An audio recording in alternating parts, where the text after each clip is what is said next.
അഗ്നിനാവായി പതിയണമേ, കൊടുങ്കാറ്റായി വീശണമേ, ആത്മനദിയായി ഒഴുകണമേ. അന്ത്യകാല അഭിഷേകം സകല ജനത്തിന്മേലും കുത്തുകാല സമയമല്ലോ, ആത്മാവിൽ നിറയണമേ, തീ പോലെ ഇറങ്ങണമേ, അഗ്നിനാവായി പതിയണമേ, കൊടുങ്കാറ്റായി വീശണമേ, ആത്മനദിയായി ഒഴുകണമേ. ഉടമ്പടി പ്രകാരം ദൈവം മരിയൻ ഉടമ്പടി കുറേ നേർച്ച വസ്തുക്കൾ തന്നിട്ടുണ്ടല്ലേ. അതൊക്കെ നമ്മൾക്ക് ബുദ്ധി പ്രയോഗിക്കാനുള്ളതാണ്. പ്രത്യേകിച്ച് ഉടമ്പടി ഉപ്പ്, ഉടമ്പടി കാശ്രൂപം, പിന്നെ പച്ചത്തിരി നീലത്തിരിയും ഒരേ സമയം തന്നെ വിശ്വാസം പ്രഖ്യാപിക്കുന്നതും വിശ്വാസം പ്രത്യാശിക്കുന്നതുമാണ്. ഒരേ സമയം തന്നെ പ്രത്യാശയും വിശ്വാസവുമാണ്. ഇപ്പോൾ പച്ചത്തിരി ഉപയോഗിക്കുമ്പോൾ നമുക്കൊരു പ്രത്യാശയാണ് നമ്മൾ പ്രഖ്യാപിക്കുന്നത്. പക്ഷെ എന്താണ്, കരിഞ്ഞു കിടക്കുന്ന അവസ്ഥകളിൽ നിന്നല്ല. നമ്മളിപ്പോൾ ജീവിതം ഉണങ്ങി വരണ്ടിരിക്കുന്ന അവസ്ഥയിൽ നിന്ന് അഹ്റോൻ്റെ വടിയെ പച്ച നിറമുള്ള ഇലകൾ കൊണ്ട് ഉണക്ക വടിയെ തിളപ്പിച്ച പോലെ ദൈവം എൻ്റെ ജീവിതത്തെയും തളർപ്പിക്കും. അതാണ് പച്ച. Take the bread of God. ശ്രുതികട ഹല്ലേലൂയ. സംഖ്യാപുസ്തകം 17-8 പിറ്റേ ദിവസം മോശ സാക്ഷ്യ കൂടാരത്തിലേക്ക് ചെന്നു. ലേവി കുടുംബത്തിന് വേണ്ടിയുള്ള അഹ്റോന്റെ വടി മുള പൊട്ടി പൂത്ത് തളിർത്ത് ബദാം പഴങ്ങൾ കായ്ച്ചു നിന്നു. ഒരു വല്ലാത്ത കാഴ്ചയാണ്. ദൈവത്തിൻ്റെ ശക്തി ഒരു മനുഷ്യനിലുണ്ടോ ഇല്ലയോ എന്ന് ജനം സംശയിച്ചപ്പോൾ ദൈവം അടയാളം കൊടുത്തതാണ്. അപ്പോൾ ദൈവത്തിൻ്റെ ശക്തി നിങ്ങളിൽ പ്രവർത്തിക്കുന്നുണ്ടോ ഇല്ലയോ എന്നുള്ളതിൻ്റെ അടയാളമായിട്ടാണ് നിങ്ങളെ ഇപ്പോൾ കഴിഞ്ഞ ദിവസം കണ്ടില്ലേ, എല്ലാവരും ഇവിടെ ഒയിറ്റിക്കാതെ നിൽക്കുകയാണ്. എത്രാമത്തെ പ്രാവശ്യം എന്ന് ചോദിച്ചു. അപ്പോൾ അവളോട് കരഞ്ഞ്. അവളോട് മാത്രമേ ചോദിച്ചുള്ളൂ, വേറെ ആരോടും ചോദിച്ചില്ല. എത്രാമത്തെ പ്രാവശ്യമാണെന്ന് ചോദിച്ചു. അപ്പോൾ കരഞ്ഞ്. എന്നോട് പറഞ്ഞ് 10ാമത്തെ പ്രാവശ്യം. കുടുംബം എന്തുമാത്രം വെളുത്ത് കാണും. ഇപ്പോഴും അവൾക്ക് ഹോപ്പില്ല. പക്ഷെ കർത്താവ് അവളോട് പറഞ്ഞ് ചോദിക്കാൻ, എന്താണ്, ഇനി നിൻ്റെ ബുദ്ധി കൊണ്ടല്ല, നിൻ്റെ കഴിവ് കൊണ്ടല്ല, എൻ്റെ കൃപ കൊണ്ട് ഞാൻ നിന്നെ ജയിപ്പിക്കുമെന്ന് കൈയടിച്ച് കർത്താവ് ചൊല്ലി. പ്രധാന പേടകം നമ്മുടെ ഈ അഹ്റോൻ്റെ ഉണക്ക കമ്പ്, അത് ബദാം കായ്ച്ച് പച്ച ഇലകൾ ചാർത്തി ബദാം കായ്ച്ച് നിൽക്കുന്നത് വാഗ്ദാന പേടകത്തിൻ്റെ അരികിലാണ്. അതാണ് സമാഗമ കൂടാരത്തിൻ്റെ ഉള്ളിലാണ് ഇതുപോലെ വാഗ്ദാന പേടകം. അവിടെയാണ് ദൈവത്തിൻ്റെ സാന്നിധ്യം. ഇപ്പം നിങ്ങൾ ഉടമ്പടി ചെയ്യുമ്പോൾ എന്താ ചെയ്യണം? നിങ്ങളുടെ ജീവിതം കരിഞ്ഞുപോയി, ബിസിനസ് വന്ന് കടം കയറി മുടിഞ്ഞുപോയി, നിങ്ങൾക്ക് ജപ്തി നടപടിയാണ്. നിങ്ങൾ ദൈവത്തിൻ്റെ വാഗ്ദാന പേടകത്തിൽ ആ ഉണക്ക കമ്പിനെ വെക്കുക അല്ലേ. വെച്ചിട്ട് പോയിട്ട് നിങ്ങൾ പച്ചത്തിരി കത്തിക്കും. കഴിഞ്ഞ ദിവസങ്ങളൊരു സാക്ഷ്യം ഉണ്ടായി. അവർക്കൊരു സ്വപ്നം ഉണ്ടായി. ഒരു പച്ച വെളിച്ചം ഇങ്ങനെ കടന്ന് അടുത്തടുത്തേക്ക് വന്നിട്ട് അതിൽ നിന്ന് കൃപാസനം മാതാവിൻ്റെ രൂപം വിരിഞ്ഞ് വരണേ. പിന്നെ പിറ്റേ ദിവസം മുതൽ ഉടമ്പടിക്ക് അടിക്കടി അടയാളം ലഭിച്ചുകൊണ്ടിരുന്നു. അപ്പോൾ പച്ച നിസ്സാരമല്ല ശരിക്കും. പച്ചയുടെ ഉടമ്പടിയുടെ പ്രത്യാശയുടെ കളറാണ്. ഇപ്പോൾ കഴിഞ്ഞ ദിവസങ്ങളിലേ അലക്സ് തോമസ് എന്നും പറഞ്ഞ് ബാംഗ്ലൂരിൽ നിന്നൊരു സാക്ഷിയുണ്ടായി. അപ്പോൾ അയാളുടെ ജീവിതത്തിൽ സംഭവിക്കുന്നത് അടിക്കടി തകർച്ചയാണ്. അടിക്കടി തകർച്ച സംഭവിക്കുമ്പോഴും പുള്ളി പറയും, ഞാൻ ഉടമ്പടിയുടെ ബലത്തിൽ ഞാൻ മുന്നോട്ട് പോയി, ഉടമ്പടി എടുത്തിട്ടുണ്ടല്ലോ, അതാണ് എന്നിട്ട് ഞാൻ മുന്നോട്ട് പോയി. എന്താ സംഭവിച്ചു കഴിഞ്ഞാൽ, പുള്ളിക്ക് ഒരളിയുണ്ട്, ഭാര്യയുടെ ആങ്ങള. അപ്പോൾ ഭയങ്കര അടുപ്പമുള്ള അങ്ങർക്ക് ലിവർ ക്യാൻസർ വന്നു. അതായത് ലിവർ സിറോസിസ് വന്ന്. അപ്പോൾ ഡോക്ടർ പറഞ്ഞു ലിവർ കംപ്ലീറ്റ് ട്രാൻസ്പ്ലാന്റ് ചെയ്യണമെന്ന് പറഞ്ഞു. അപ്പോഴദ്ദേഹം വന്ന് ലിവർ ട്രാൻസ്പ്ലാന്റിന് അദ്ദേഹത്തിൻ്റെ ബ്രദറിലോ ഹോസ്പിറ്റലൈസ് ആയപ്പോൾ അദ്ദേഹം വന്ന് ഉടമ്പടി എടുത്ത് കഴിഞ്ഞപ്പോൾ തന്നെ ഡോണറിനെ കിട്ടി, കരൾ കൊടുക്കാനുള്ള ആളെ കിട്ടി. പക്ഷേ അവിടെ ചെന്നപ്പോൾ കരൾ കൊടുക്കാനുള്ള തരാനുള്ള ആളെ കിട്ടി. പക്ഷേ എന്താ കുഴപ്പം? ഇയാൾക്ക് ഇൻഫെക്ഷനായിപ്പോയി. ആർക്ക്? ലിവർ മാറ്റി വെക്കേണ്ട ആളിന് ഇൻഫെക്ഷനായി. ഈ ഉടമ്പടി എടുത്ത അലക്സ് തോമസ് പറയണത്, സാക്ഷ്യത്തിൽ പറയണത്, ഞാനത് മൈൻഡ് ചെയ്യില്ല, ഇൻഫെക്ഷനായിട്ട് ഞാൻ മൈൻഡ് ചെയ്യില്ല. എന്താ കാര്യം? ഞാൻ ഉടമ്പടിയുടെ ബലത്തിൽ മുന്നോട്ട് പോയെന്ന്. അതാണ് പച്ചയെന്ന് പറഞ്ഞത്, അതാണ് പ്രത്യാശ. അങ്ങനെ ഇടയ്ക്കൊക്കെ സംഭവിക്കും, അതൊന്നും ഞാൻ മൈൻഡ് ചെയ്യത്തില്ല. കാരണം ഞാൻ എൻ്റെ ദൈവമായിട്ടാണ് ഉടമ്പടി എടുത്തിരിക്കുന്നത്. അതുകൊണ്ട് ഞാൻ മുന്നോട്ട് പോയി പ്രാർത്ഥിക്കുക, കർത്താവേ, ഉടമ്പടി കാലങ്ങളിൽ ഉണ്ടാകുന്ന ചില അസ്വസ്ഥതകളെ അവഗണിച്ചുകൊണ്ട് ധൈര്യത്തോടെ പ്രത്യാശയോടെ മുന്നോട്ട് പോകാൻ പ്രത്യാശയുടെ വരങ്ങളാൽ എന്നെ അഭിഷേകം ചെയ്യണമേ. പ്രത്യാശയുടെ വരങ്ങളാൽ എന്നെ അഭിഷേകം ചെയ്യണമേ. അപ്പോൾ ഉടമ്പടിയുടെ കാലഘട്ടങ്ങളിലെ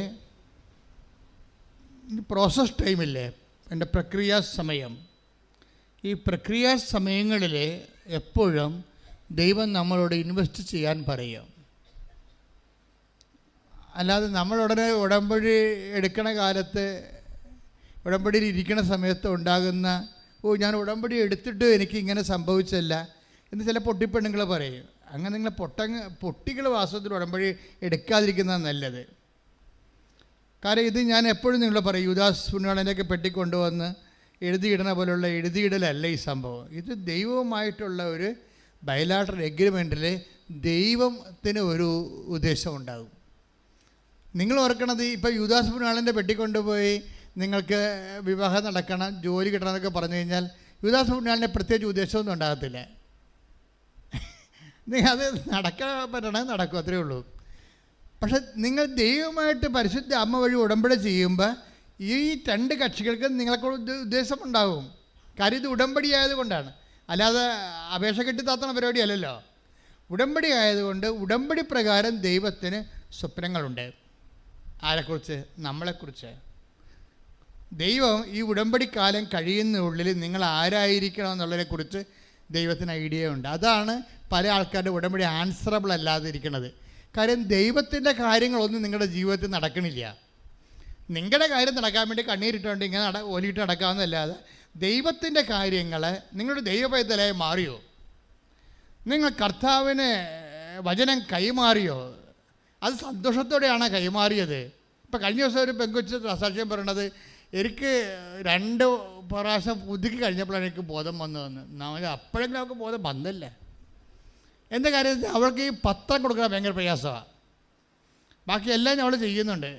ആ കണക്കിനൊക്കെ ഒപ്പിച്ച് ദൈവത്തിന് കംപ്ലൈൻറ്റ് ഇല്ലാത്ത രീതിയിൽ ഒപ്പിച്ച് ചെയ്യുന്നുണ്ട്. പള്ളിയിൽ പോകുന്നുണ്ട്, കുമ്പസാരിക്കുന്നുണ്ട്, വചനമൊക്കെ വായിക്കുന്നുണ്ട്. പക്ഷെ പത്രം കൊടുക്കുന്ന കക്ഷി, പത്രം കൊടുത്ത് അവളുടെ കൂട്ടുകാർ കാണുമെന്നാണ് അവൾ പറയണത്. എന്നൊക്കെ ഭ്രാന്തുണ്ടാകുന്ന ആൾക്കാർ ചോദിക്കും. അതുകൊണ്ട് പത്രം ഞാൻ അമ്മയെ കൊണ്ടാണ് കൊടുപ്പിക്കണമെന്നാണ്. അതായത് ഈ ഉടമ്പടി നിങ്ങൾക്കറിയാമല്ലോ, ഇത് ഗ്രാജുവലായിട്ട് ഡെവലപ്പ് ചെയ്ത് വന്നതൊന്നുമല്ല. ഇപ്പോൾ എൻ്റെ കൂടെ ഉള്ള ജോബോളിലൊക്കെ അറിയാം, അല്ലെങ്കിൽ വിജയകുമാറിനറിയാം. അവരാണല്ലോ ഫസ്റ്റ് ഹാൻഡ് ഡിസേബിളായിട്ട് വരുന്നത്. അപ്പോൾ അവർക്കറിയാം ഇത് ഉടമ്പടി എങ്ങനെയാണ് ഇതിൻ്റെ പ്രൊമോഷൻ. ഇത് ഓൾ ഓൺ എ സഡൻ വന്നതാണ്. ഓൾ ഓൺ എ സഡൻ വെച്ചാൽ വിത്തിൻ 72 മണിക്കൂറിനുള്ളിലാണ് ഉടമ്പടിയുടെ മൊത്തം സംഭവങ്ങൾ വെളിപ്പെട്ടത്. അല്ലാതെ ഇങ്ങനെ കണ്ട് പഠിച്ചു കേട്ടു മനസ്സിലാക്കി എന്നിട്ട് ഓരോ കാര്യം ഇങ്ങനെ ആഡ് ചെയ്ത് അപ്ഡേറ്റ് ചെയ്ത് അങ്ങനെ വന്നതല്ല. പച്ചത്തിരി, നീലത്തിരി, ഉപ്പ്, ഉടമ്പടി തൈലം, ഉടമ്പടി കാശുരുവോ എല്ലാം എനിക്ക് വേണം 72 മണിക്കൂറല്ല. ഒരു എഴുതിക്കൊണ്ടിരിക്കുന്ന സമയത്ത് സൈമിൾട്ടേനിയസ് ആയിട്ട് ഓൺലൈനിൽ ആണ് ഇതെല്ലാം കിട്ടിക്കൊണ്ടിരിക്കുന്നത്. എനിക്കിതിൻ്റെ അർത്ഥം പോലും അറിയാൻ പറ്റില്ല സത്യം പറഞ്ഞാൽ. പിന്നീട് ബൈബിളിലേക്കൊക്കെ പോയി ഇതിൻ്റെ അർത്ഥം എഴുതണമല്ല നമ്മൾ. ആൾക്കാരോട് പറഞ്ഞിട്ട് അത് ചെയ്താൽ മതി ഇതാ ചെയ്താൽ മതി എന്ന് കത്തോലിക്ക സഭയൊന്നും പറയാൻ പറ്റത്തില്ല. ചോദിക്കാനും പറയാനൊക്കെ ആൾക്കാരുണ്ട്. അപ്പം അതുകൊണ്ട് സഭാപിതാക്കന്മാരോട് വൃത്തിപരമായിട്ട് ഇതിൻ്റെ തിയോളജിക്കൽ കൊണോട്ടേഷൻസ് എന്താണ്, ബിബ്ലിക്കൽ ഇംപ്ലിക്കേഷൻസ് എന്താണെന്ന്, അതിൻ്റെ തിയോളജി എന്താണെന്ന് വി മസ്റ്റ് എക്സ്പ്ലെയിൻ. അപ്പം ഞാനത് ഈശോയോട് പറഞ്ഞപ്പോൾ ഈശോ എനിക്ക് കുറേ വചനങ്ങൾ തന്നു. ആ വചനങ്ങളൊക്കെ എക്സ്പ്ലെയിൻ ചെയ്തിട്ടാണ് പുസ്തകം പുറത്തിറക്കിയിരിക്കുന്നത് ഓരോ കാര്യത്തിലും. അപ്പോഴാണ് ഈ ബദാം കായ്ക്കണ കാര്യമൊക്കെ ഞാൻ അറിയണത്. പച്ചത്തിരിയെന്ന് എഴുതി വെച്ചെന്നല്ലാതെ ബദാം കായ്ക്കണ കാര്യമൊന്നും അഹ്റോൻ്റെ ഉണക്കവടിയാണ് പിന്നീട് ദൈവം അക്സെപ്റ്റ് ചെയ്ത് കഴിയുമ്പോൾ ദൈവശക്തിയാൽ അത് പച്ച ഇലകളായിട്ട് മാറണമെന്നും അത് പ്രത്യാശയാണെന്നും ഉടമ്പടി വെച്ച കാര്യങ്ങൾക്കെല്ലാം നമുക്ക് പ്രത്യാശ ഉണ്ടായാൽ മതിയെന്നും. അപ്പം നിങ്ങൾക്ക് ഉടമ്പടി വെച്ച കാര്യങ്ങൾക്ക് നിങ്ങൾക്ക് പ്രത്യാശ ഇല്ലെങ്കിൽ ഈ ജപ്തി നടപടിക്കാരൻ വരുമ്പോൾ അത് അവരിപ്പോൾ നമുക്ക് ജപ്തി വരുമെന്നേ പറഞ്ഞിട്ടുള്ളൂ. അപ്പോൾ നമ്മൾ ഉടമ്പടി ചെയ്തു. അപ്പം ജപ്തി ഒരു ആഴ്ച കഴിഞ്ഞപ്പോൾ ഉടമ്പടി ചെയ്തല്ല, ആ ഉറപ്പിലൊക്കെ നമ്മൾ ഇരിക്കരുന്ന്. അപ്പോൾ എൻ്റെ ബാങ്കുകാരൻ വന്ന് പറയുന്നത് 19-ാം തീയതിയാണ് ജപ്തിയെന്ന്. മാതാവ് ഉടമ്പടിയിടും 19-ാം തീയതി ഡേറ്റ് ജപ്തിയായ. അപ്പോൾ തന്നെ നമ്മൾ കണ്ടിച്ച് വീണ് ഉടമ്പടി എടുക്കാത്ത പോലെ ഇരുന്ന് മോങ്ങിയെന്ന് വിചാരിച്ചോ. അപ്പോൾ ഉടമ്പടി ബ്രേക്കാവും. സംഭവം പ്രത്യാശ ഇവർക്കില്ല. അപ്പോൾ ഉടമ്പടി ബ്രേക്കാവും. ഇപ്പോൾ ഇന്ന് ഈ അലക്സ് തോമസിൻ്റെ കഥ കണ്ടില്ലേ? അലക്സ് തോമസ് ഉടമ്പടി ചെയ്തു. അനിയൻ ഈ അദ്ദേഹത്തിൻ്റെ അളിയൻ്റെ ലിവറിന് വീണ്ടും ഇൻഫെക്ഷനായി. അതൊക്കെ മൈൻഡ് ചെയ്യില്ല. ഉടമ്പടി ആ പ്രിസ്ക്രൈബ്ഡ് ആയിട്ടുള്ള ഫോർമാറ്റിൽ അദ്ദേഹം മുന്നോട്ട് പോയി കുറച്ച് കഴിഞ്ഞപ്പോൾ ഇൻഫെക്ഷൻ മാറി, ലിവർ മാറ്റിവെച്ചു കഴിഞ്ഞപ്പോൾ ഡോണർ അപ്പം തന്നെ എഴുന്നേറ്റ് പോയി. 72 മണിക്കൂർ കഴിഞ്ഞപ്പോൾ തന്നെ ലിവർ കണ്ടിച്ച് കൊടുത്ത ആൾ ആശുപത്രിയിൽ നിന്ന് അയാൾ എഴുന്നേറ്റ് പോയി. പക്ഷേ അളിയനെ ഇപ്പോഴും ബോധം വന്നില്ല. അപ്പം പെങ്ങളും നാട്ടുകാരും ഒക്കെ ബുദ്ധിമുട്ടാകും. കാര്യം എന്താ, അയാൾ പറ്റത് ലിവറും കൊടുത്ത് അയാൾ പോയി. പക്ഷേ ലിവർ സ്വീകരിച്ച ആളിന് ബോധമില്ല. 20 ദിവസമായിട്ടും ബോധം വന്നില്ല. അപ്പോൾ ഡോക്ടർ പറഞ്ഞ് വെന്റിലേറ്റർ മാറ്റേണ്ടി വരുമെന്ന് പറഞ്ഞു. അപ്പോഴും അലക്സ് തോമസ് പറയും, ഉടമ്പടി എടുത്തതാണ്, ദൈവം അതിൻ്റെ കാര്യങ്ങൾ ചെയ്യും. അതാണ് പ്രത്യാശ എന്ന് പറയണത്. ആ അളിയന് ബോധമില്ലാതെ മറ്റാൾ പോവുകയും അളിയന് ബോധമില്ലാതെ വീണ്ടും തുടരുകയും പിന്നെ സിറ്റുവേഷൻസ് മോശമായി വെന്റിലേറ്ററൊക്കെ കൊണ്ടുപോകാൻ നേരത്ത് ഉടനെ അലക്സ് തോമസ് ഇവിടെ വന്നിട്ട് മാതാവിനോട് പറയും, അളിയനെ വെന്റിലേറ്ററിൽ കയറ്റുകയാണെന്ന് പറയും. അളിയനെ വെന്റിലേറ്ററിൽ കയറ്റുകയാണെന്ന് പറഞ്ഞ് അമ്മയോട് പറഞ്ഞിട്ട് അയാൾ തിരിച്ചു പോകും. രാത്രി ആ വെന്റിലേറ്റർ കയറ്റാനുള്ള ആൾ കണ്ണ് തുറക്കും. അതായത് ആ മനുഷ്യനെ ഉടമ്പടി തന്നെ ഉറച്ചു നിന്നിട്ട് ഉടമ്പടി അല്പം ക്ലേശകരമായിട്ട് പോകണമെന്ന് കണ്ടപ്പോൾ അത് ഉടമ്പടി എടുത്ത ആളിനടുത്ത് തന്നെ പറയുന്നത്, സിറ്റുവേഷൻസ് ഇത്തിരി മോശമാണ്, കൂടെ നിൽക്കുന്നവർക്ക് പിടിച്ചു നിൽക്കാൻ പറ്റണില്ല, ഞാനിങ്ങനെ തടിയെ പോലെ നിൽക്കണമെന്നേ ഉള്ളൂ, അത് നിൻ്റെ ഉറപ്പിലാണ് നിൽക്കണത്, വേറെ എല്ലാവരും ഡൗൺ ആയിട്ടുണ്ടെന്ന് പറയും. നമ്മൾ പോകുന്നത് ജീവിത യാഥാർത്ഥ്യങ്ങളും ദൈവാനുഭവമായിട്ടാണ് പോകുന്നത്. അപ്പോൾ ഇതിന് ബുദ്ധി വേണം. ഞാൻ പറയുന്നത് ഇതിന് ഉടമ്പടിക്കൊരു ബുദ്ധി വേണം. അല്ല നമ്മൾ ബുദ്ധി ഇല്ലാത്തവർ പോലെ കരയാനും വിഷമിക്കാതിരുന്നാൽ ഉടമ്പടി ബ്രേക്കാവും. ദൈവം നോക്കണത് ഈ ഉടമ്പടി എടുക്കാൻ ആവശ്യമായ തനത് കൃപ. നമുക്ക് എപ്പോഴും വരണത് തനത് കൃപയെന്നും പറഞ്ഞൊരു വിഷയമുണ്ട്. ഇപ്പം നമുക്കൊരു സാധാരണ ഒരു വിശ്വാസി ജീവിച്ചു പോണ, അവന് ഇഷ്യൂസൊന്നുമില്ല, അല്ലെങ്കിൽ ഉണ്ട്, രോഗങ്ങളുണ്ട്, ജോലിയില്ല, സ്വാഭാവികമായിട്ട് കേരളത്തിലുണ്ടാകുന്ന കേരള ഡിസീസ് മാത്രമേ അവനുള്ളൂ. കേരള ഡിസീസ് എന്ന് പറഞ്ഞത് മുതിർന്നവർക്ക് ചിലർക്ക് പെൻഷൻ കിട്ടണില്ല, ചിലർക്ക് കിട്ടുന്നുണ്ട്, ചിലർക്ക് ജോലിയില്ല, ചിലർക്ക് റേഷൻ കട്ടായിരിക്കുന്നു. അങ്ങനെയൊക്കെ ഉള്ള സാധാരണ ജീവിതവുമായിട്ട് ബന്ധപ്പെട്ട കോമൺ പ്രശ്നങ്ങളേ ഉള്ളൂ. ചിലർ ഏജൻറ്റുമാർ പറ്റിച്ചിരിക്കുന്നു, ചിലർ വിസ ട്രബിളിൽ വന്നിരിക്കുന്നു. അപ്പോൾ ചിലരുടെ റിസൾട്ട് വെറുതെ വിത്ത് ഹോൾഡായിട്ട് ലാഗ് ചെയ്യുന്നു. അതുകൊണ്ട് അവർക്ക് വേറെ സർട്ടിഫിക്കറ്റ് റിലീസ് ചെയ്ത് കിട്ടിയിട്ട് വേറെ രാജ്യത്തേക്ക് പോകാൻ പറ്റണില്ല. ഇങ്ങനെയുള്ള കേരള തടസ്സങ്ങൾ, നമ്മുടെ രാജ്യത്തുള്ള തടസ്സങ്ങളുണ്ട്. ഇതല്ലാതെ എക്സ്ട്രാ തടസ്സങ്ങളുള്ളവരുണ്ട്. സാധാരണ മനുഷ്യർക്ക് ഇല്ലാത്ത, ഒരു 60% പേർക്കും ഇല്ലാത്ത, ഒരു 40% പേർക്ക് മാത്രമുള്ള തടസ്സങ്ങളുണ്ട്.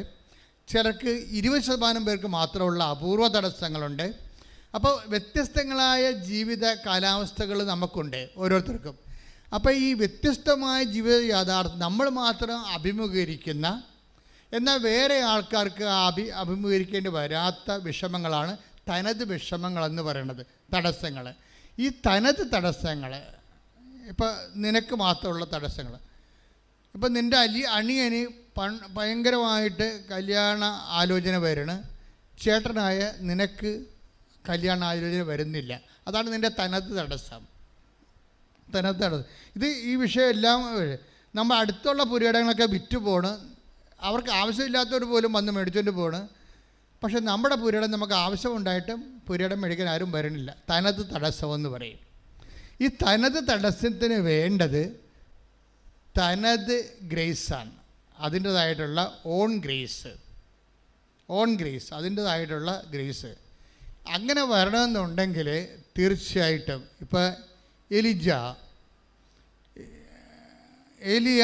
ഏലിയായുടെ ഒരു സഹോദരനാണ്, പ്രവാചക സഹോദരനാണ് എലീഷ. എപ്പോഴും ഏലിയയെ കണ്ടപ്പോൾ എന്നോട് ഏലിയായോട് എലീഷ പറഞ്ഞത്, എനിക്ക് അങ്ങയുടെ കൃപയുടെ ഇരട്ടി പങ്ക് വേണമെന്ന് പറഞ്ഞു.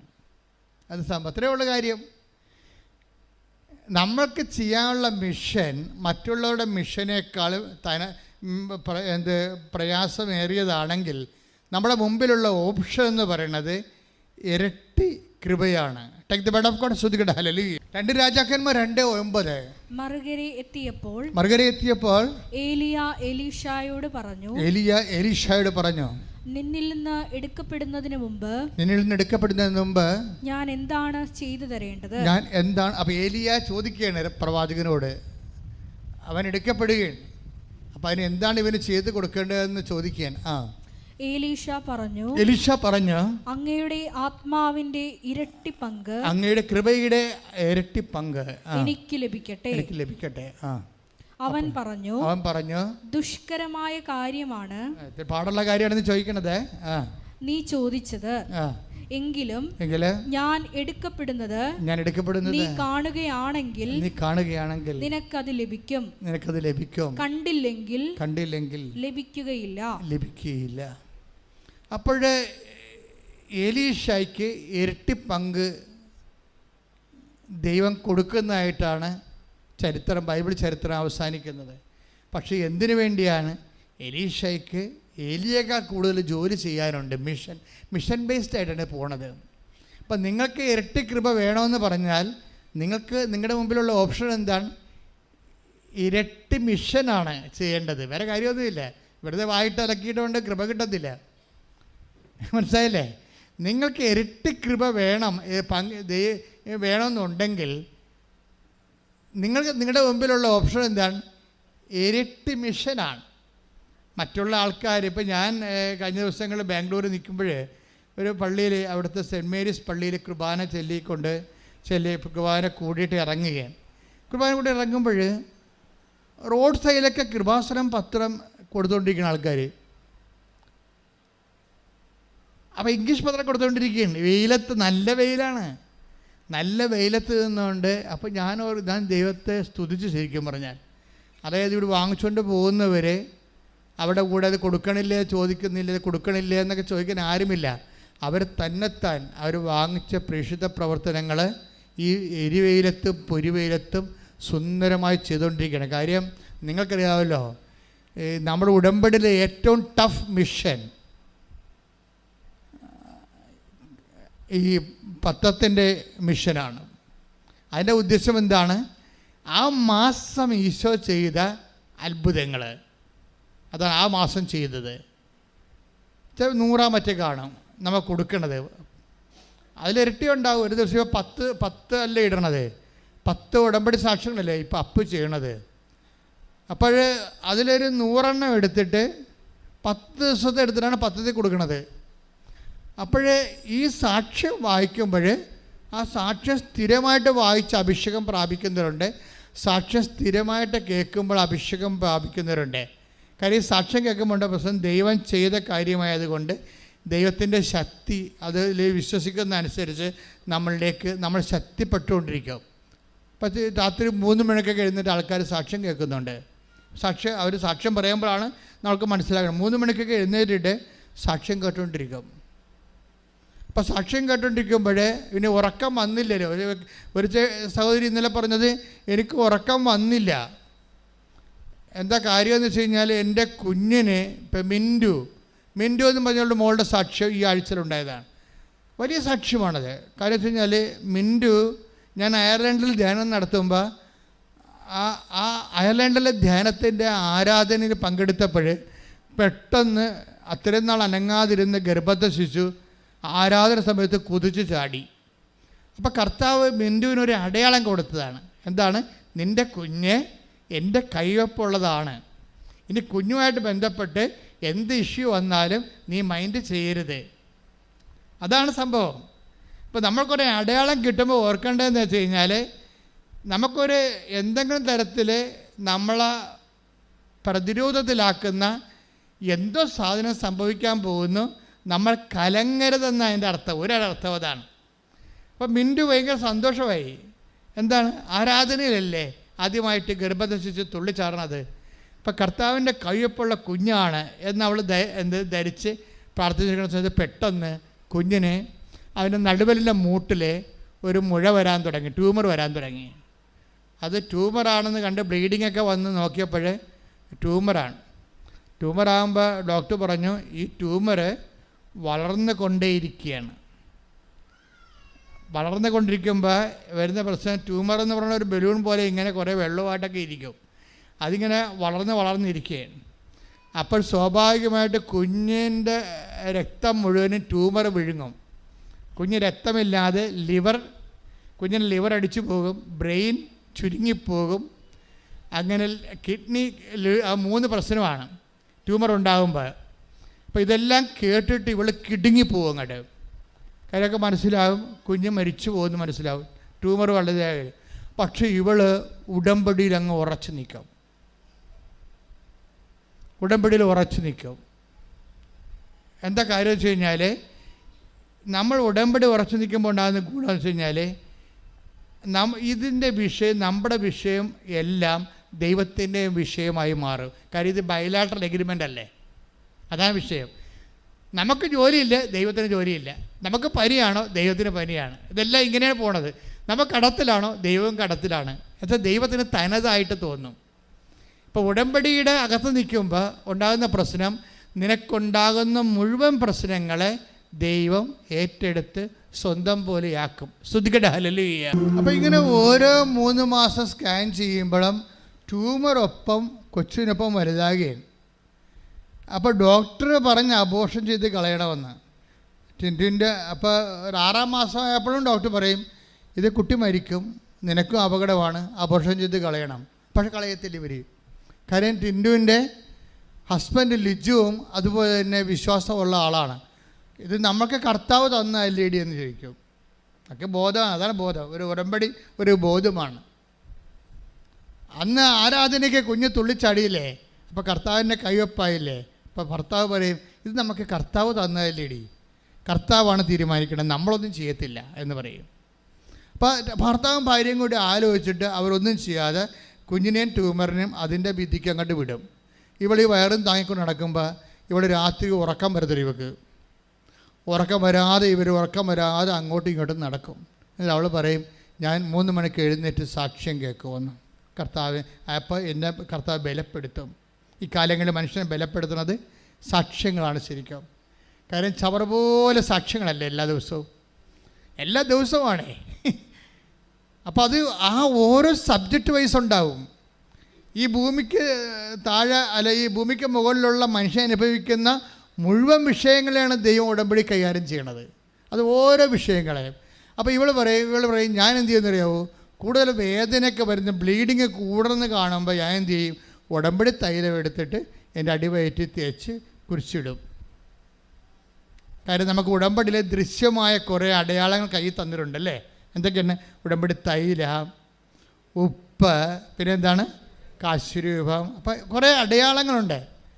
അപ്പം അതുകൊണ്ടാണ് ഇതൊന്നും നിങ്ങൾ കൈമാറ്റം ചെയ്യരുത് എന്ന് പറഞ്ഞതിൻ്റെ കാരണം, അത് വർക്കൗട്ട് ചെയ്യണത് ആരാണ് ദൈവമായിട്ട് ഉടമ്പടി ചെയ്തിരിക്കണത്, അയാളുടെ മൊറാലിറ്റിയിൽ മാത്രമേ ഇത് വർക്കൗട്ട് ചെയ്യത്തുള്ളൂ.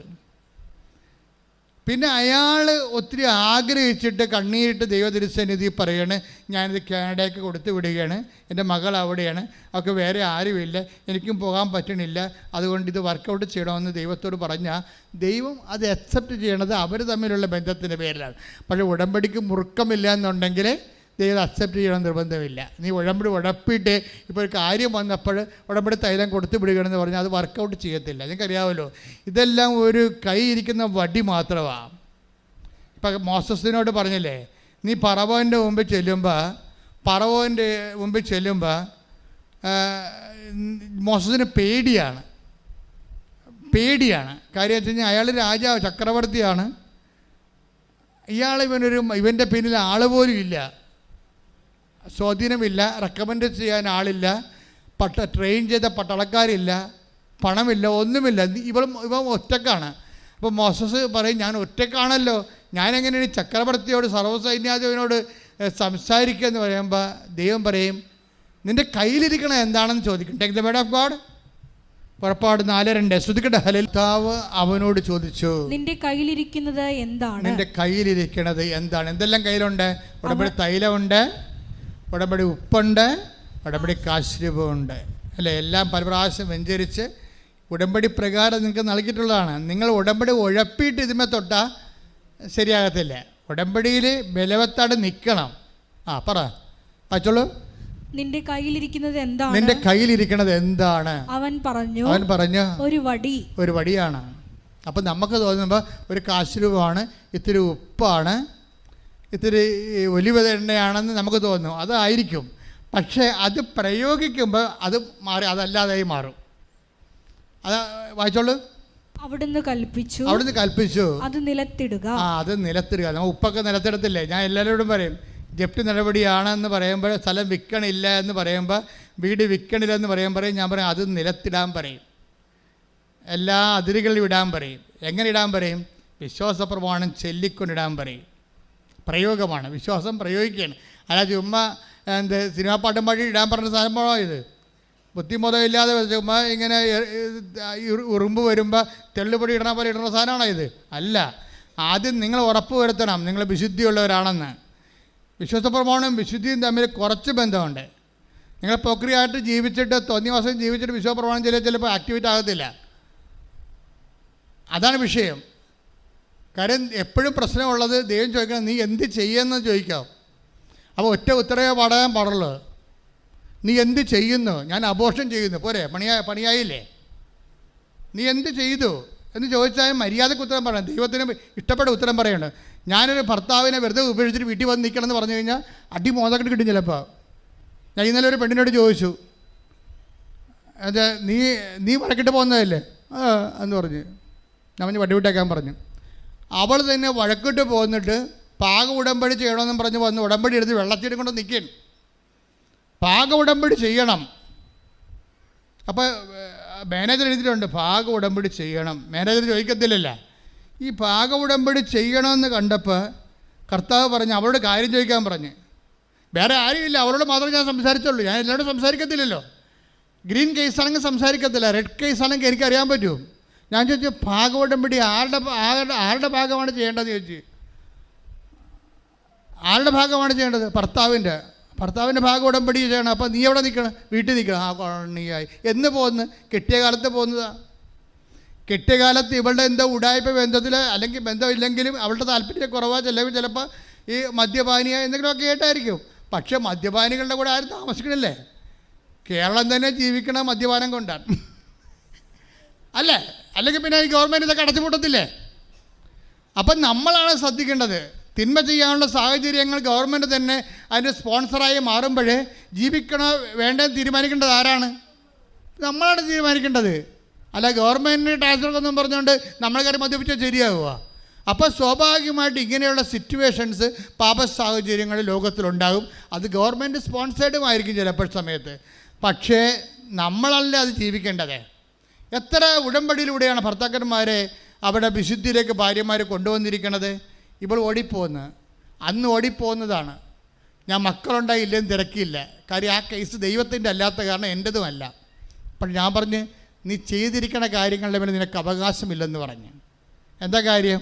അന്ന് ഓടിപ്പോകുന്നതിന് ശേഷം ഇന്നിപ്പോൾ അവൾക്ക് അയാളുടെ ഓഹരി വേണം. അതാണ് പ്രശ്നം. അതിനകത്ത് മാനുഷികമായിട്ട് പോലും നീതിയില്ല. കഴുത്തല്ലൊരു താലി കെട്ടിയെന്നും പറഞ്ഞ് കൂടെ നിന്ന് കൂടെ ജീവിച്ച് അവിടെ മക്കളെ വളർത്തി ഒരുമിച്ച് ജീവിക്കുമ്പോഴല്ലേ ഭർത്താവിന് അവകാശം ഉണ്ടാകണത്. ഇത് വിദ്യാർത്ഥിയുടെ കോടതിയായി ചിലപ്പോൾ കോടതി പോയത് രക്ഷപ്പെടുമായിരിക്കും. പക്ഷേ ദൈവത്തിനും ഇന്ന് രക്ഷപ്പെടത്തില്ല. എന്താ കാരണം? ഭാര്യ എന്ന ഉത്തരവാദിത്തം, അമ്മയെന്നുള്ള ഉത്തരവാദിത്തം നീ നിർവഹിച്ചിട്ടില്ല. അപ്പോൾ നിൻ്റെ ദൈവിക അവകാശമില്ല, പിന്നെ എന്തിന് ഭാഗം ഉടമ്പടി ചെയ്തു തരാനാണ്? ഈ കേസ് ഞാൻ എടുക്കത്തില്ലെന്ന് പറഞ്ഞു. എന്തുകൊണ്ടാണ് അവളോട് മാത്രം ചോദിച്ചിരിക്കണത്?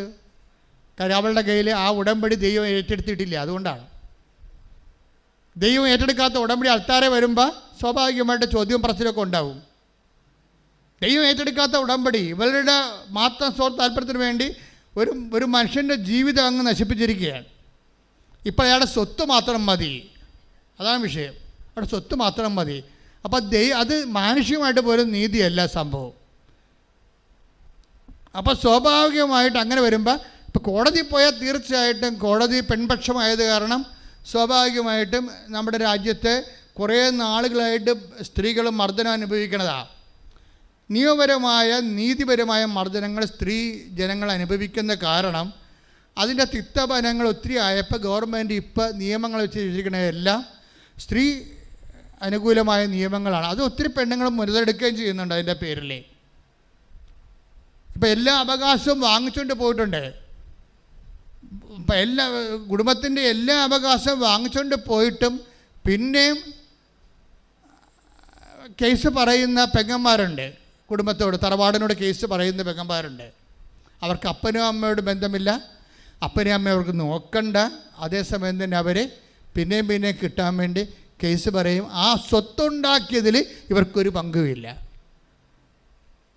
ഇപ്പം ചിലരൊക്കെ കാണിച്ചിരിക്കുന്ന നീതികൾ കണ്ടില്ലേ?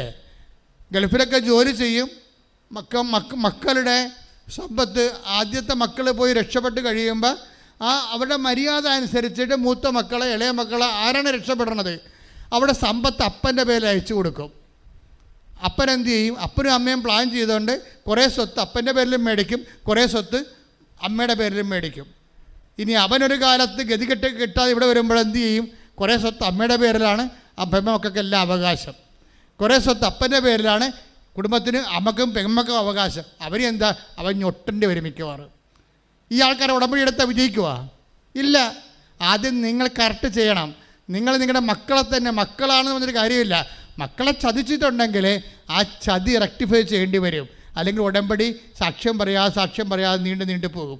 അങ്ങനെ പല ആൾക്കാർക്കും സാക്ഷ്യം പറയാൻ പറ്റാതെ വന്നിട്ടുണ്ടെങ്കിൽ അതിൻ്റെ അർത്ഥം അവരുടെ ദൈവതിരുസന്നിധിയിലും മനുഷ്യൻ്റെ തിരുസന്നിധിയിലും അവരവരുടെ ആത്മശോധന ചെയ്ത് റെക്ടിഫൈ ചെയ്യേണ്ട, പരിശോധിച്ച് കറക്റ്റ് ചെയ്യേണ്ടതാണ്. ശ്രദ്ധിക്കട്ടെ. ഹല്ലേലൂയ.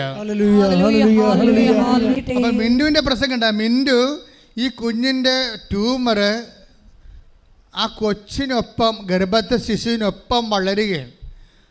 ശരീരം ചൂട് കയറിയിട്ടും വയറ് പെരുത്തിട്ടും കിടന്നുറങ്ങാൻ പറ്റണില്ല.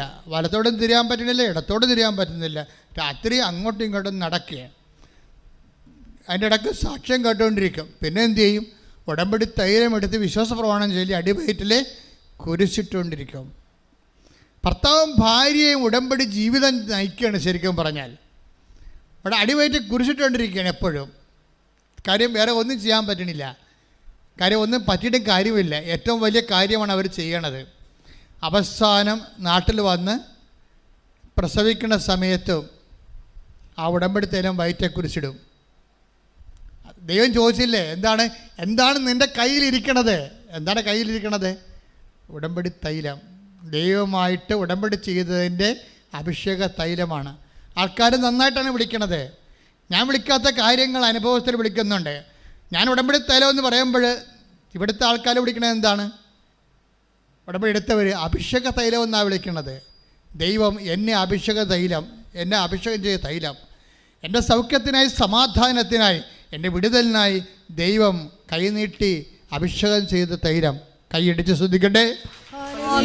ഏലിയ ഉത്തരം പറഞ്ഞു, സൈന്യങ്ങളുടെ ദൈവമായ കർത്താവിനെ പ്രതിയുള്ള തീക്ഷ്ണതയാൽ ഞാൻ ജ്വലിക്കുകയാണ്. 1 രാജാക്കന്മാർ 19:10. അപ്പം ദൈവം ചോദിക്കുന്ന ചോദ്യം എന്താണ്? ഏലിയ, നീ ഇവിടെ എന്ത് ചെയ്യുന്നു? അപ്പോൾ ഉടമ്പടി ചെയ്യുമ്പോൾ സ്വാഭാവികമായിട്ട് അതിൻ്റെ പ്രീറെക്വിസിറ്റ്, മുൻ ആവശ്യം എന്ന് പറയുന്നത് എന്താണ്? തീഷ്ണതയാണ്. ഒരു ഉടമ്പടി പ്രയോഗത്തിൽ വരണമെങ്കിൽ നമുക്കെന്തുണ്ടാകണം? തീഷ്ണതയുണ്ടാകണം. എന്തിലെല്ലാം തീഷ്ണതയുണ്ടാകണം? വിശ്വാസത്തിൽ തീഷ്ണതയുണ്ടാകണം. ഇപ്പം മിൻറ്റുവിന് വിശ്വാസത്തിൽ തീഷ്ണതയാണ്, അലക്സ് തോമസിന് വിശ്വാസത്തിൽ തീഷ്ണതയാണ്, അതല്ലേ എന്തെല്ലാം ഇപ്പം ബിന്ദുവിൻ്റെ കാര്യം വ്യക്തമാണ്. അപ്പോൾ ബിന്ദു പ്രസവിച്ചു, അവസാനം സിസേറിയൻ എടുത്തു. സിസേറിയൻ കഴിഞ്ഞപ്പോൾ കൊച്ചിനെയും ട്യൂമറിനെയും കൂടി പുറത്തെടുത്തിരിക്കുകയാണ്. ഇനി എൻ്റെ വിറ്റെന്തെന്ന് വെച്ച് കഴിഞ്ഞാൽ കുട്ടിയുടെ പകുതി തൂക്കം, കുട്ടിക്ക് 3 കിലോ ഉണ്ടെങ്കിൽ 1.5 കിലോ ട്യൂമറിനുണ്ട്. ഈ ട്യൂമർ എങ്ങാനും പൊട്ടിയിരുന്നെങ്കിൽ ഈ കുഞ്ഞിൻ്റെ മുഴുവനും പവറ്, ശക്തി, രക്തം, വിറ്റാമിൻ, മിനറൽസ് എല്ലാം ഇതിലൂടെ പോകും. എല്ലാം ഇതിലൂടെ പോകും. കാരണം നട്ടെല്ലാണ് ഇത് പിടിപ്പിച്ചിരിക്കണത്. ഇവരുടെ വിശ്വാസത്തിലാണ് ഇങ്ങനെ പിടിച്ച് നിൽക്കണത്. ഉടമ്പടി എടുത്തിട്ട് എങ്ങനെയാണ് ജീവിതത്തിൽ വരുന്ന യാഥാർത്ഥ്യങ്ങളെ, ഇതുകൊണ്ടാണ് ഇവളെ ഈ കുഞ്ഞിനെ വയറ്റി കൊടുത്തപ്പോൾ തന്നെ ഒത്തിരിയേറെ ക്ലേശങ്ങൾ സഹിക്കേണ്ടി വരുമെന്ന് പറഞ്ഞത്. ദൈവത്തിൻ്റെ കുഞ്ഞാണ്, ദൈവത്തിൻ്റെ അനുഗ്രഹമാണ് നിനക്ക് ലഭിച്ചിരിക്കണമെങ്കിൽ തീർച്ചയായിട്ടും a shall shall peace in your heart എന്നെന്താ പറഞ്ഞത്? മാതാവിനെക്കുറിച്ച് പറഞ്ഞു, നിൻ്റെ വയറ്റിൽ കിടക്കുന്ന കുഞ്ഞ് ദൈവത്തിൻ്റെ കുഞ്ഞാണ്. നിനക്ക് ലഭിക്കാൻ പോകുന്ന അടയാളം, അനുഗ്രഹം ദൈവത്തിൻ്റെ തനത് അനുഗ്രഹമാണ്. അതുകൊണ്ട് തന്നെ നീ ക്ലേശങ്ങളിലൂടെ കടന്നു പോയിട്ട് അതിൻ്റെ പേയ്മെൻറ്റ് കൊടുക്കേണ്ടി വരും. അതാണ് പ്രശ്നം. നിങ്ങൾക്ക് തോന്നുന്നുണ്ട് ദൈവത്തിൽ നിന്ന് നമ്മളെല്ലാം എടുക്കണ പേയ്മെൻറ്റായിട്ടാണ് എടുക്കണത്. പേയ്മെൻറ്റായിട്ട് കിടച്ചാൽ നമ്മൾ കാര്യം ഈ കൃപ മുഴുവനും ഉണ്ടായിരിക്കണത് കർത്താവിൻ്റെ തിരുമരണത്തിൽ നിന്നാണെങ്കിൽ തീർച്ചയായിട്ടും പേയ്മെൻ്റ് ഇല്ലാത്ത ഒരു വിഷയമില്ല. ഓരോ അനുഗ്രഹങ്ങൾക്ക് അപ്പോൾ ആദ്യത്തെ കാലങ്ങളിലൊക്കെ സ്വാഭാവികമായിട്ട് ബ്ലെസ്സിങ് മാത്രമേ ഉള്ളതെന്നുണ്ടെങ്കിൽ ബ്ലെസ്സിങ് കിട്ടിയ ആൾക്കാർ അത് ഉപയോഗിച്ച് ചത്തും മലന്ന് പോകും. ചില കത്തിക്കും, ചില കുഴിച്ചിടും, അത്രയേ ഉള്ളൂ. പക്ഷേ നിത്യത എന്നുള്ള കോൺസെപ്റ്റിൻ്റെ അകത്ത് നീ അവകാശമായിട്ടുണ്ടെങ്കിൽ അത് പേയ്മെൻറ്റ് സീറ്റാണ്. അതിന് പേയ്മെൻറ്റ് കൊടുക്കേണ്ടി വരും. ഈ കുഞ്ഞിലൂടെ നീ നിത്യതയിലേക്കാണ് കർത്താവ് നിന്നെ വിളിച്ചിരിക്കണമെന്നുണ്ടെങ്കിൽ തീർച്ചയായിട്ടും നിൻ്റെ വിശ്വാസം പ്രഖ്യാപിക്കേണ്ടി വരും, പ്രത്യാശ പ്രഖ്യാപിക്കേണ്ടി വരും, ദൈവസ്നേഹം തീക്ഷ്ണതയാൽ ഇരട്ടിക്കേണ്ടി വരും. പ്രാർത്ഥിക്കുക, കർത്താവേ ദൈവസ്നേഹം തീക്ഷ്ണതയാൽ ഇരട്ടിപ്പിക്കാൻ, വിശ്വാസത്തിൽ വളരുവാൻ, ഇരട്ടി തീക്ഷ്ണതയോടെ ജീവിക്കുവാൻ, എന്റെ ജീവിതത്തിലൂടെ കടന്നു വരുന്ന എല്ലാ ദൈവിക പരിപാലനകളെയും വിഹിതമായി നിരീക്ഷിക്കുവാനും നിവർത്തിയാക്കുവാനും ആവശ്യമായ കൃപയാ നിറക്കണമേ, നിറക്കണമേ. ഉടമ്പടിക്ക് വരുന്നൊരു വിഷയം എന്താ അറിയാമോ? ഉടമ്പടിയുടെ ഇതിൻ്റെ രീതികളെ കുറിച്ച് ഒരു ഐഡിയ കാണത്തില്ല. ഇവർ പലരോടും ചോദിക്കും. അപ്പം ചിലർ പറയും പെട്ടെന്ന് തീരുവേ എന്ന് പറയും. ചിലർ പറയും അവിടെ ഭയങ്കര കഷ്ടപ്പാടാണ്, ഭയങ്കര ചൂടും, നിൽക്കാൻ പോലും സ്ഥലമില്ല എന്നൊക്കെ പറയും. അപ്പോൾ ഇവർ വിചാരിക്കും ഉടമ്പടി എടുക്കാമെന്ന് വിചാരിക്കും, ദൈവമേ എപ്പോൾ പോകാൻ പറ്റും? ഭർത്താവ് വീട്ടിൽ വരണമെങ്കിൽ എത്ര, അല്ലെങ്കിൽ അയാളെ കാരണം അടിച്ച് പോക്കുമെന്ന് പറയാം. അതാണ് പലരുടെയും പ്രശ്നം. അതാണല്ലോ, കള്ളവണ്ടി കയറി പോന്നിരിക്കണേ. കള്ളവണ്ടി കയറി പോന്നിരിക്കും. കള്ളവണ്ടി എന്ന് പറയുന്നത് കാശ് കൊടുക്കാൻ പോകുന്നതല്ല, അപ്പോൾ വീട്ടിൽ പറയാൻ പോകണത്. വീട്ടിൽ പറയാൻ പോകുന്ന ഒത്തിരി ആൾക്കാർ കള്ളവണ്ടി കയറി എന്നെ പോലെ. എന്നിട്ട് അവർ ഇവിടെ വന്നിട്ട് അവിടെ കാലുറക്കത്തില്ല. കൊച്ചേ 20 രൂപ, കൊച്ചേ 20 രൂപ കൊച്ചേ എന്ന് പറഞ്ഞുകൊണ്ടിരിക്കും. ഈ ഉടമ്പടി അബോർഷനായി പോകും, വർക്കൗട്ട് ചെയ്യത്തില്ല. കാര്യം എന്താ? നിങ്ങൾ മനസ്സുകൊണ്ട് ഇതെന്താണെന്ന് മനസ്സിലാക്കാതെയാണ് ഉടമ്പടി ചെയ്തിരിക്കുന്നത്. അപ്പം നിങ്ങളോട് പറഞ്ഞിരിക്കുന്നത് കൊണ്ട് എഴുതിയിട്ടാൽ മതിയല്ല. ഇന്ത്യ നിങ്ങളുടെ പ്രധാനമന്ത്രിയാകണം, ഉടമ്പടി എഴുതാൽ മതിയാ. ഇപ്പം തന്നെ പ്രധാനമന്ത്രി ഒരു ഇലക്ഷനും ഇല്ല, പ്രധാനമന്ത്രിയാകാം, MP ആകണം, കൊണ്ട് ഉടമ്പടി ചെയ്താൽ മതി എന്നായിരിക്കും പറഞ്ഞുകൊണ്ടിരിക്കുന്നത് നിങ്ങളോട്. ഇത് കുറച്ച് കച്ചും കൈ കൊണ്ട് ഇതിനകത്ത് അതാദ്യം ഇതിൻ്റെ ബിബ്ലിക്കലായിട്ടുള്ള ഇതിൻ്റെ വർക്കിംഗ് കണ്ടീഷൻസ് പഠിക്കണം. പഠിച്ചു കഴിഞ്ഞ കള്ളികൾ ഒത്തിരി പേരുണ്ട്. ഇന്നലെ ഒരു സാക്ഷി ഞാൻ വെളുപ്പിനിരുന്ന് വായിക്കിരുന്നു. എനിക്ക് വിസ്മയവും സന്തോഷവും ഭയവും ഉണ്ടായി. എന്താ കാര്യം? ഞാൻ സിൽവർ ഉടമ്പടിയിൽ എത്തിയിരിക്കണമെന്ന്. അമ്മയുടെ കളറായ സിൽവർ ഗ്രേയിൽ ഞാൻ എത്തിയിരിക്കുന്നു. ഇതെൻ്റെ 4ാമത്തെ സാക്ഷ്യമാണെന്ന്. അവർക്ക് എന്താ പ്രശ്നം വെച്ച് കഴിഞ്ഞാൽ അവർക്ക് ഭയമുണ്ടായെന്ന്. സിൽവർ ഗ്രേയിൽ എത്തിയപ്പോൾ എന്താ ഭയം ഉണ്ടായത്? ഞാൻ അമ്മയുടെ കളറിലെത്തിയില്ലേ, ഇനി അമ്മയുടെ ജീവിതം ഞാൻ ജീവിക്കണ്ടേ. അതാണ് സംഭവം. അതാണ് ഉടമ്പടി എന്ന് പറയണത്. എനിക്ക് സിൽവർ ഗ്രേയിൽ എത്തിയപ്പോൾ വിസ്മയവും സന്തോഷവും അത്ഭുതവും ഭയവും തോന്നി എന്നാണ്. കാര്യം അമ്മയുടെ കളറാണ്. നിങ്ങൾക്കറിയാം, സിൽവർ ഗ്രേ കണ്ടു കഴിഞ്ഞാൽ മനസ്സിലാകും. വൈറ്റ് കഴിഞ്ഞിട്ടാണ് സിൽവർ ഗ്രേ വരണത്. അതിനുള്ളിൽ അവർ 3-4 വട്ടം സാക്ഷ്യം പറയാൻ കയറി. ഉടമ്പടിയിലൂടെ എങ്ങനെ ഇടിച്ച് പൊളിച്ച് ജീവിച്ചു പോവുകയാണ്. സിൽവർ ഗില്ലിൽ എത്തുമ്പോൾ 4 പ്രാവശ്യത്തെ തട്ടേ കയറി സാക്ഷ്യം പറഞ്ഞിട്ടുണ്ടത്. അതേസമയം എന്തിനും ഇപ്പൊക്കെ ഭയമായി. എന്താ കാര്യം? ഞാൻ അമ്മയുടെ കളറിലെത്തി, ഇനി എൻ്റെ ജീവിതത്തിൻ്റെ കളറും അമ്മയുടെ ജീവിത രീതി ആയിരിക്കണമെന്ന്. അതെന്തൊരു തിരിച്ചറിവാണ്. അതാണ് ഭയം, ദൈവഭയം എന്ന് പറയണത്. ഇതിപ്പോൾ ഈ ഭയം വരാൻ വേണ്ടി സിൽവർ ഗില്ലിൽ എത്തേണ്ട കാര്യമില്ല. ഭയം വരാൻ വേണ്ടി ആദ്യം ദൈവമായിട്ട് കൈ കൊടുക്കുമ്പോൾ തന്നെ ഭയം വന്നാൽ മതി. എന്നാൽ ഇടമ്പടി ഇങ്ങനെ കവളാസം പൊട്ടണ പോലെ അങ്ങോട്ട് പൊട്ടും. എന്താ കാര്യം? നിനക്ക് ഭയമുണ്ടെന്നും അതനുസരിച്ച് നീ ദൈവം വചനം പാലിക്കുമെന്നും ദൈവത്തിന് അറിയാമെങ്കിൽ നീ ഉടമ്പടി പാലിക്കുന്ന മുമ്പതിന് ദൈവം അത് പാലിച്ചുകൊണ്ട് നിനക്ക് അനുഗ്രഹങ്ങളുടെ വർഷമഴ ചൊരിയും. ശ്രദ്ധിക്കട്ടെ. എന്തിനാ ആൾക്കാർ വെളുക്കോളവും വയ്യോളവും കിട്ടുന്ന സമയത്തെല്ലാം ഫ്രീ ടൈമിലെല്ലാം സാക്ഷ്യം കേൾക്കുന്നത്?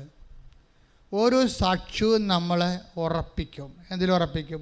വിശ്വാസത്തിൽ ഉറപ്പിക്കും. കാര്യം എന്ന് വെച്ചാൽ ഭൂമിയിലെ ഓരോ മനുഷ്യന്മാർ ഒരുക്കുന്ന നമ്മൾ മലയാളികൾ, ഞാൻ ചില സ്ഥലത്ത് ഓർക്കുകയെ എന്തോ ഒരു ഭാഗ്യമുള്ളവരാണ് മലയാളികൾ. കാര്യം ഹിന്ദിക്കാരൊക്കെ ഇവിടെ വന്നിട്ട് ആൾക്കാരെ കൊണ്ട് ഉടമ്പടി ചെയ്യിക്കണമെങ്കിൽ അവർ തർജ്ജിമ ചെയ്യിക്കും. ആസാംകാരും അതുപോലെ തന്നെ പല സ്ഥലങ്ങളിൽ നിന്ന് വടക്കേ ഇന്ത്യയിൽ നിന്ന് ഒത്തിരി പേര് വരും. വന്നിട്ട് ഇവർക്കൊന്നും മനസ്സാവത്തില്ല. മലയാളികളുടെ ഇടയ്ക്ക് സംഭവിക്കുന്ന സംഭവമല്ലേ. ഇവർ ഹിന്ദിക്കാരെ കൊണ്ടുവന്നിട്ട് ഇതൊക്കെ തർജ്ജിമ ചെയ്ത് മേടിപ്പിക്കും. എന്നാലും ഞാൻ ഓർക്കണേ അവർക്ക് എന്തുമാത്രം കാര്യങ്ങൾ മനസ്സിലാകാനാണ്. അങ്ങനെ മനസ്സിലാകാൻ ആയാലും ആയില്ലെങ്കിലും അവർ ദൈവമായിട്ടൊരു കവനൻ്റ് ചെയ്യണമെന്നുള്ളത് മനസ്സിലാകും അവർക്ക്. ഇപ്പം നമുക്ക് 16 ഭാഷ പത്രമുണ്ട്. ഏറ്റവും പുതിയ പത്രം ചെക്കോസ്ലോവാക്യയിലാണ്, ചെക്ക് ലാംഗ്വേജിലാണ്. അപ്പോൾ ഈ മലയാളത്തിൽ സംഭവിച്ചൊരു കാര്യം, ദൈവം ചെക്കോസ്ലോവാക്യയിലേക്ക് ട്രാൻസ്ഫർ എടുക്കുകയാണ്. അതിനി ലോകത്തിൻ്റെ എല്ലാ ഭാഷകളിലേക്കും ഉടമ്പടി വരും. ഇപ്പോൾ കാനഡയിലെ ദിവസങ്ങളിൽ ജൂൺ മാസം ധ്യാനമുണ്ട്. അപ്പോൾ അവർ ഉടമ്പടി ധ്യാനം അവിടെ നടത്തണമെന്ന് ആവശ്യപ്പെട്ടിരിക്കുകയാണ്. പാടാണ് ശരിക്കും. കൃപാസനത്തിൽ നടത്തുന്നതിനേക്കാൾ വേറെ ഒരു സ്ഥലത്ത് നമ്മൾ നടത്തുമ്പോൾ പാടാണ്. അയർലൻഡിൽ ഉടമ്പടി ധ്യാനമാണ് നടത്തിയത്. അതിൻ്റെ ഗുണങ്ങൾ ഭയങ്കരമായിരിക്കും, പക്ഷേ നമുക്കത് പാടാണ്. നിങ്ങളത് പ്രാർത്ഥിക്കണമെന്ന് പ്രത്യേകം ഓർപ്പിക്കുന്ന. സ്തുതിക്കട്ടെ. ഹല്ലേലൂയ. പരിശുദ്ധ പരമ ദിവ്യകാരുണ്യത്തിന്. അപ്പം എല്ലാ വിഷയങ്ങൾക്കും ദൈവം ഉടമ്പടി പ്രകാരം അതിനോട് ദൈവം റെസ്പോണ്ട് ചെയ്യുന്ന, ദൈവം നമ്മളുടെ വിഷയങ്ങളോടും കോസിനോടും റെസ്പോണ്ട് ചെയ്യാനുള്ള ഏറ്റവും ഷാർപ്പായിട്ടുള്ള ഒരു പ്രോജക്റ്റ് പ്ലാനാണ് ഈ ഉടമ്പടി എന്ന് പറയുന്നത്. അതുകൊണ്ട് തന്നെ താത്വികവും ദൈവശാസ്ത്രപരവും ആയിട്ടുള്ള കാര്യങ്ങളെ കേൾക്കുമ്പോൾ വരണത് അച്ഛൻ്റെ ആദ്യവാഴ്ച പ്രസംഗങ്ങളിലാണ് അപ്ഡേഷൻസ് വരണത്. അപ്പം അപ്ഡേഷൻസ് എപ്പോഴും കേട്ടോണ്ടിരിക്കണം നിങ്ങൾ. പണ്ട് 2 കൊല്ലം മുമ്പ് ഉടമ്പടി എടുത്തവരുടെക്ക് ഉള്ളതിനേക്കാൾ ഇരട്ടി അപ്ഡേഷൻസാണ് ഇന്നുള്ളത്.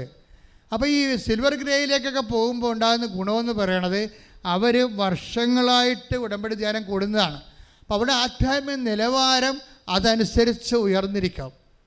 നമുക്കിത് ഉടമ്പടി എക്സ്പ്ലോർ ആക്കാൻ വേണ്ടിയുള്ള ആത്മീയ ശക്തിയുടെ അതിൻ്റെ നോഹൗ, ജ്ഞാനസൂത്രങ്ങൾ ഒക്കെ ഈ ഉടമ്പടി ധ്യാനത്തിലൂടെയാണ് നിങ്ങൾക്ക് കൈമാറ്റം ചെയ്യണത്. അപ്പോൾ അതുകൊണ്ട് ഈ അതുകൊണ്ടാണ് ധ്യാനത്തിൻ്റെ ഇടയിൽ ദൈവത്തിൻ്റെ ഇടപെടലുണ്ടാകുകയും ആൾക്കാർക്ക് സൗഖ്യമുണ്ടാകുകയും ഒക്കെ ചെയ്യണത്. അത് ധ്യാനത്തിൻ്റെ ഇടയിൽ ഓരോപ്പം നിങ്ങൾ ഓരോ സാക്ഷ്യം നോക്കിയാൽ മനസ്സിലാകും.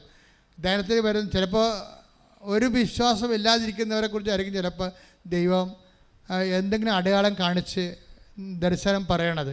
എന്താണ് കാര്യം വെച്ചാൽ അവർ ഏത് രാജ്യത്തിലിരുന്നാലും ശരി അവരുടെ വിഷയം ദൈവത്തിൻ്റെ ദൃഷ്ടിയിലാണെന്നാണ്.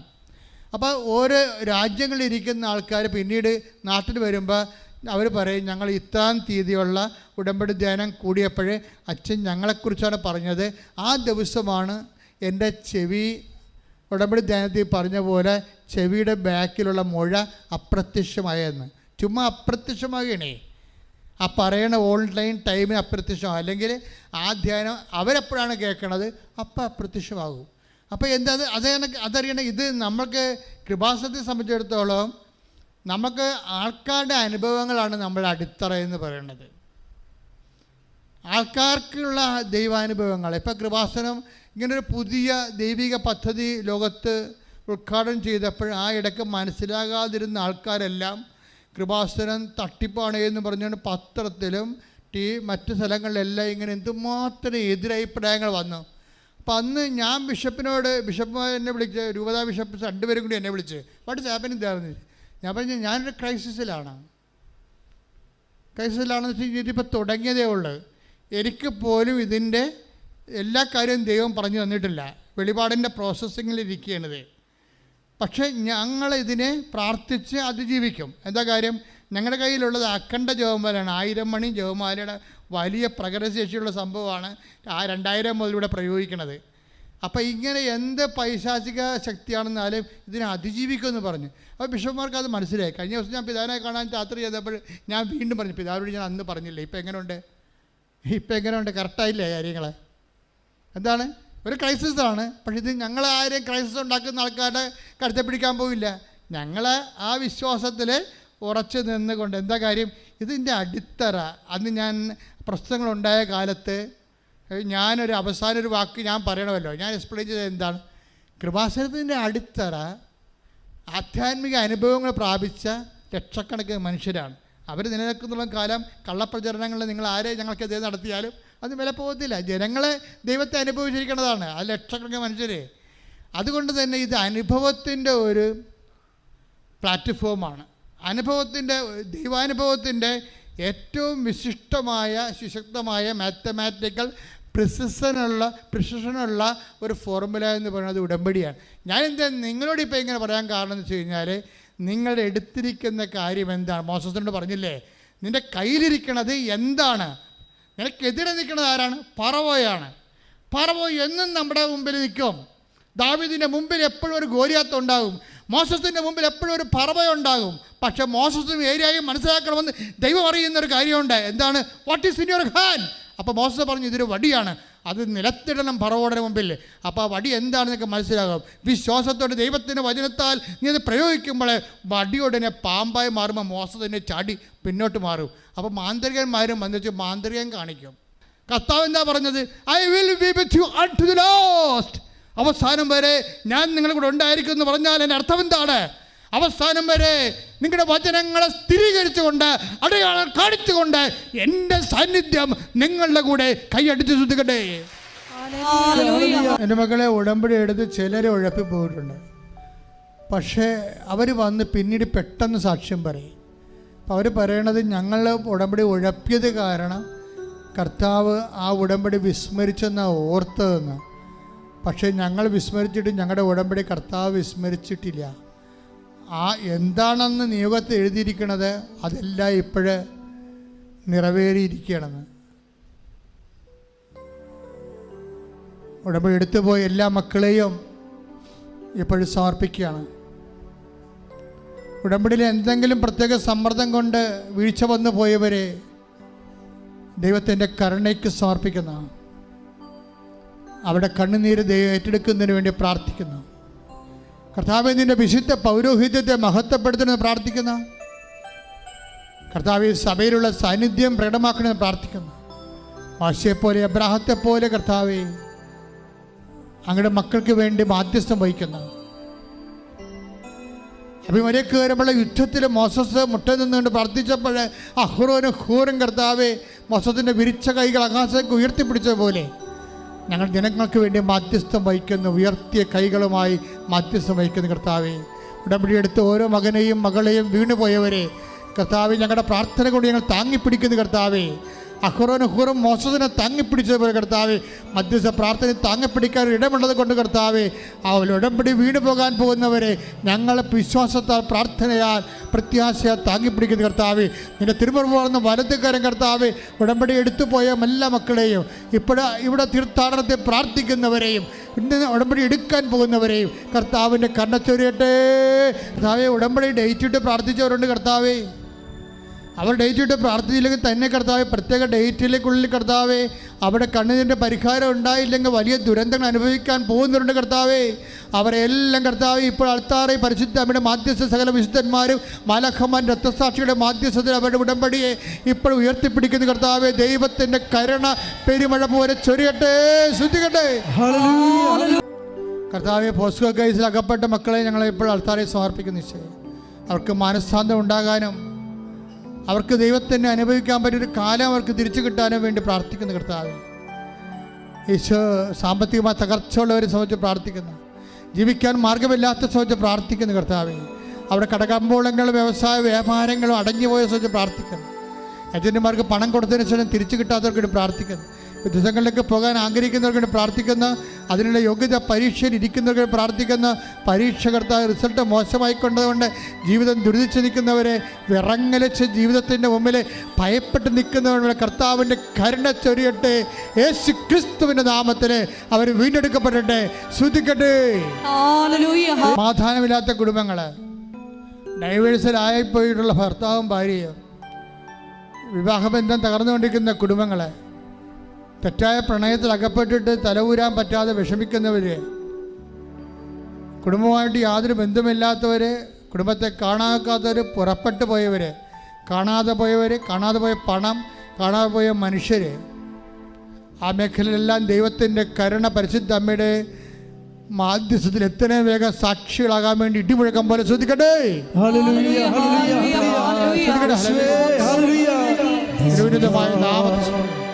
ദൈവത്തിൻ്റെ കരുണ അവരിലേക്ക് സ്തുതിക്കട്ടെ, സ്തുതിക്കട്ടെ. ഹല്ലേലൂയ.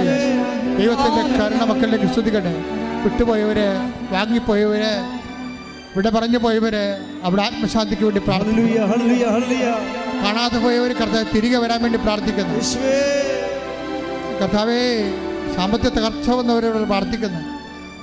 കർത്താവ്, ജീവിത ദുരിതങ്ങൾ വന്നുപോയവരെ, ഡൈവേഴ്സിലായിപ്പോയവരെയും, വിവാഹം ഒത്തുവരാത്തവരെയും, മക്കളില്ലാത്തവരെയും, ഭാര്യാഭർത്തക്കന്മാർ അകന്ന് കഴിഞ്ഞും ഒഴിഞ്ഞും കർത്താവെ വിഘടിച്ച് ജീവിക്കുന്നവരെ, കേസിലകപ്പെട്ടവരെ, കേസ് നടന്നുകൊണ്ടിരിക്കുക, ഭാഗോടമ്പടി നടക്കാത്തവരെ, ഭാഗോടമ്പടി കേസുള്ളവരെ എല്ലാം യേശുവിനെ സമർപ്പിക്കുന്നു. ദൈവത്തിൻ്റെ കരുണ അവരിലേക്ക് ആവശ്യിക്കട്ടെ, ശ്രദ്ധിക്കട്ടെ.